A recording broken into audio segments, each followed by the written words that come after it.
Welcome to Beyond Midnight. Tonight we delve into a story so infamous, so terrifying, that it redefined the very meaning of a haunted house. It's a tale that launched books, blockbuster movies, and countless debates. A story of a dream home that became a living nightmare, where a family claimed to be terrorized by unseen forces, driven to the brink of madness, and ultimately forced to flee for their lives. This is the chilling, controversial, and deeply unsettling account of the Amityville Horror, the house on Ocean Avenue, and the malevolent entity that may still dwell within its walls, just beyond midnight. Before the terror began, before the Lutz family ever stepped foot inside, the house at 112 Ocean Avenue in Amityville, Long Island, bore witness to an unspeakable tragedy. On a cold November night in 1974, Ronald DeFeo Jr., a 23-year-old, brutally murdered his entire family, his parents and his 4 younger siblings, as they slept in their beds. He later claimed voices in the house compelled him to commit the horrific act. DeFeo was convicted, but the heinous crime left an indelible stain on the house, planting the seeds for the horrors that were to come. Just 13 months after the murders, in December 1975, George and Kathy Lutz, along with Kathy's 3 children from a previous marriage, moved into 112 Ocean Avenue. Despite knowing its dark past, the asking price was too good to resist. They were a young family, hopeful for a fresh start in what seemed like a beautiful, spacious home. But their dream quickly dissolved into a terrifying reality. From the moment they moved in, a sinister presence began to make itself known, almost as if awakened by their arrival. The strange occurrences began almost immediately. On their very first night, a priest who came to bless the house reported hearing a clear, disembodied voice tell him to "get out" when he entered the infamous Red Room, later identified as a small, otherwise normal closet. Inside the house, strange odors, cold spots, and bizarre sounds became commonplace. Doors would slam, windows would open and close, and strange goo would ooze from the walls. These were just the opening acts of a far more malevolent show. As days turned into weeks, the haunting escalated into psychological warfare. Kathy Lutz reportedly began experiencing nightmares and receiving strange, red welts on her body. George Lutz, a non-believer at first, became increasingly withdrawn, agitated, and cold. He would often wake up at 3:15 a.m., the alleged time of the DeFeo murders, to find himself inexplicably drawn to the boathouse. The family began to argue constantly, their bonds frayed by constant fear and lack of sleep. It was as if the house itself was turning them against one another. The haunting progressed from subtle psychological torment to outright physical attacks and the manifestation of terrifying entities. Objects would fly across rooms. Beds would levitate. Kathy claimed to be levitated in her sleep. Terrifying, glowing red eyes were seen staring into their home from outside. The children reported seeing shadowy figures and receiving visits from a demonic pig-like creature named Jody, whose eyes glowed red. The family dog became frantically afraid of the Red Room. It was clear this was no ordinary haunting. One of the most iconic and chilling features of the Amityville house were its distinctive attic windows, shaped like ominous, watchful eyes. For the Lutz family, these windows seemed to symbolize the malevolent entity itself, watching their every move, an unblinking gaze of pure evil. They became a terrifying focal point, enhancing the feeling that the house was alive and actively hostile towards them.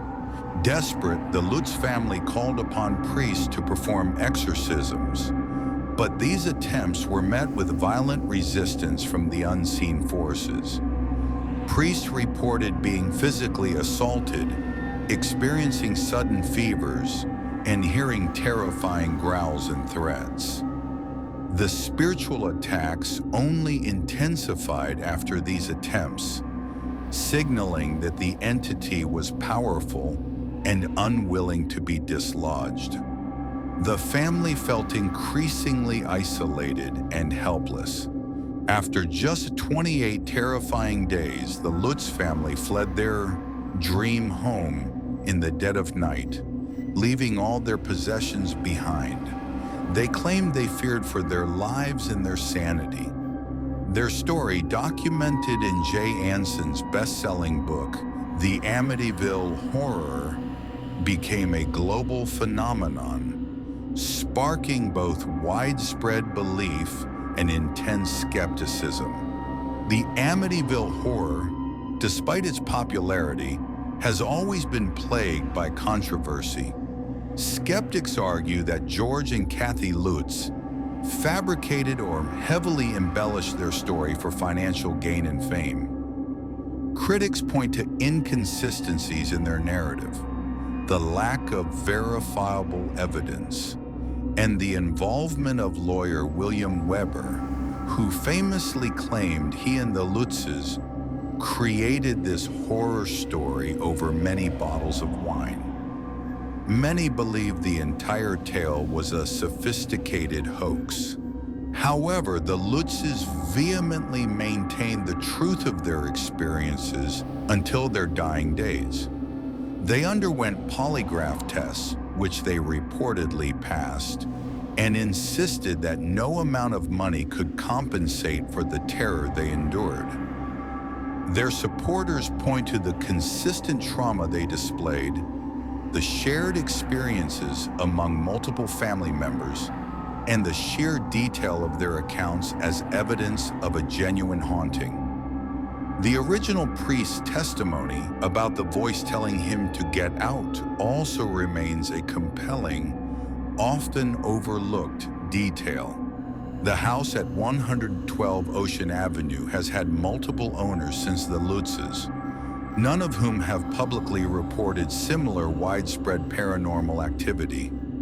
Many have attempted to dismiss the claims, some even altering the facade of the house to deter tourists.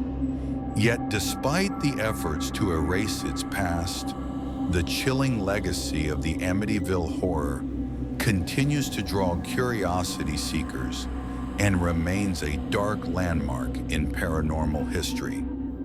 The eye windows still stare out, albeit in a different color. Did a malevolent entity truly terrorize the Lutz family, feeding on the darkness left by the DeFeo murders? Was it a powerful poltergeist, a demonic presence, or perhaps a psychological breakdown fueled by the house's gruesome past? The debate rages on, leaving us with enduring questions about the nature of evil, fear, and the line between reality and the supernatural. Regardless of whether one believes it was a genuine haunting or an elaborate fabrication, the story of the Amityville Horror taps into a primal fear. The idea of our home, our sanctuary, turning against us. The sheer psychological terror described by the Lutzes, whether real or imagined, is undeniably potent and has captivated audiences for generations. The Amityville Horror stands as a cultural touchstone in the world of true crime and paranormal investigation. It cemented the idea of a house being possessed, an active malevolence tied to a physical location. Even today, the mere mention of Amityville conjures images of dread, whispering voices and unseen terrors lurking in the shadows. Perhaps the true horror of Amityville isn't just in the events themselves, but in the lingering doubt. Could something so evil truly have resided in that house? And if so, could it ever truly be gone? The answers may forever be out of reach, but the unsettling questions continue to haunt us, just beyond midnight. This has been Beyond Midnight. If you dare to delve deeper into the unexplained, be sure to like this video, subscribe to our channel, and ring that notification bell. Let us know in the comments below what you think of the Amityville Horror. Until next time, keep your eyes open and remember, the darkest mysteries often hide in plain sight, especially after midnight.